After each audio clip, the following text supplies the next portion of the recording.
നോമ്പെടുക്കുമ്പോൾ ശ്രദ്ധിക്കേണ്ട പ്രധാനപ്പെട്ട കാര്യങ്ങൾ. ഒന്ന്, യാമ നമസ്കാരങ്ങൾക്ക് പ്രാധാന്യം നൽകുക. നോമ്പിലും അല്ലാതെയും യാമ നമസ്കാരങ്ങൾ നിർബന്ധമായും പൂർത്തീകരിക്കേണ്ടതുണ്ട്. യാമങ്ങൾ കുടുംബങ്ങളിൽ വെച്ചാണ് നമസ്കരിക്കുന്നതെങ്കിൽ കുടുംബാരാധന ക്രമമെങ്കിലും നമസ്കരിക്കുന്ന പതിവ് നമുക്കുണ്ടാകണം. രണ്ട്, കൂടുതൽ സമയം പ്രാർത്ഥനകൾക്ക് പ്രാധാന്യം നൽകുക. കാരണം പ്രാർത്ഥിക്കുക വഴി ദൈവസന്നിധിയിലേക്ക് കൂടുതൽ അടുത്തു വരുവാൻ നമുക്ക് സാധിക്കുന്നു. നോമ്പ് കാലങ്ങളിൽ കൂടുതൽ സമയം പ്രാർത്ഥിക്കുവാൻ സമയം കണ്ടെത്തുക. പ്രാർത്ഥന എന്ന് പറയുന്നത് നമസ്കാരമല്ല, വ്യക്തിപരമായി നാം ദൈവസന്നിധിയിൽ നടത്തുന്ന സംഭാഷണമാണ് പ്രാർത്ഥന. മൂന്ന്, ഭക്ഷണ സാധനങ്ങളോടുള്ള വർജനം. നോൺ വെജിറ്റേറിയൻ ഫുഡ്സ് ഈ നോമ്പ് കാലയളവിൽ ഒഴിവാക്കുക. വളരെ കൃത്യമായി സഭ ഇത് പഠിപ്പിക്കുന്നുണ്ട്. നാല്, കുമ്പിട്ട് നമസ്കരിക്കുക. വീട്ടിൽ എത്രമാത്രം കുമ്പിടാൻ സാധിക്കുമോ അത്രമാത്രം ചെയ്യുക. അതുപോലെ തന്നെ പള്ളികളിൽ സന്ധ്യാനമസ്കാരങ്ങളിൽ പങ്കെടുക്കുക.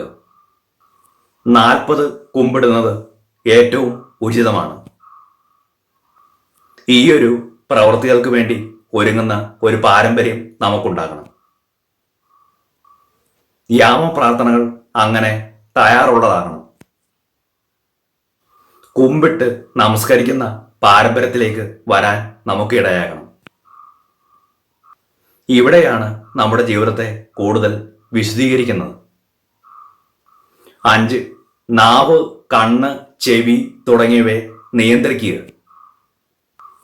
പരസ്പരം വഴക്കുകൾ ഉണ്ടാകുന്നത് നാവിൽ നിന്നാണ്.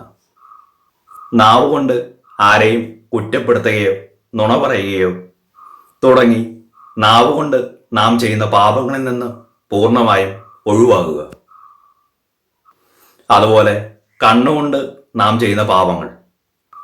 ഈ ലോകത്ത് നല്ല സംഭവങ്ങളും ചീത്ത സംഭവങ്ങളും നടക്കാറുണ്ട്.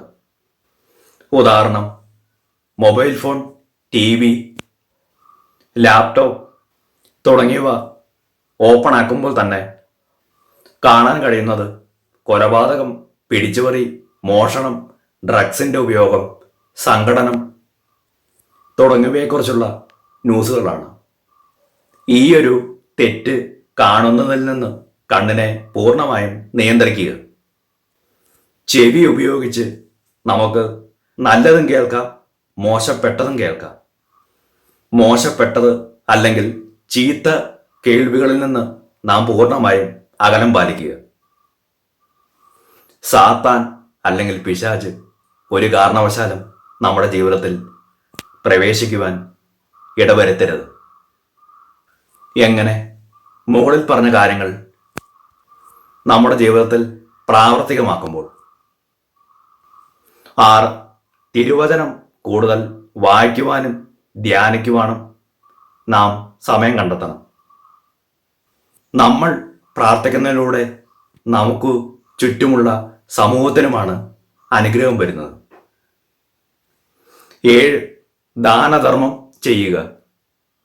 മറ്റുള്ളവരെ സഹായം ചെയ്യുന്നതിൽ താല്പര്യം പ്രകടിപ്പിക്കുകയും നമ്മൾ മൂലം ആർക്കെങ്കിലും പ്രയോജനം ഉണ്ടാകുകയും ചെയ്യണം.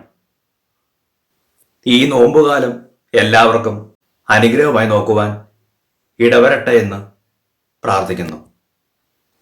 ദൈവത്തിന് നിങ്ങളെ ഒരു അനുഗ്രഹമാക്കാൻ കഴിയട്ടെ. ദൈവത്തിൻ്റെ അനുഗ്രഹം ഇന്നും എപ്പോഴും എന്നേക്കും നിങ്ങളിൽ ഉണ്ടാകട്ടെ.